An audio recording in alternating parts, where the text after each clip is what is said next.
Alam nyo ba guys na ang pagla-live is like a first date?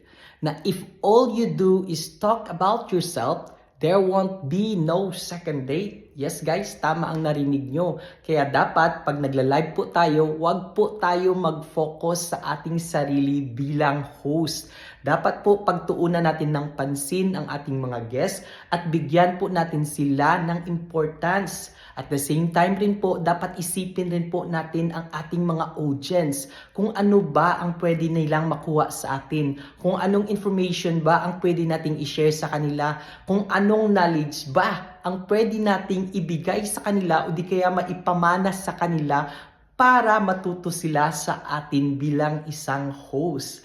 Kasi po, pag hindi po natin gagawin yan, walang manunood sa ating mga live next time. Kaya po, dapat wag natin kalimutan na ang pagla-live is like a first date. If all you do is talk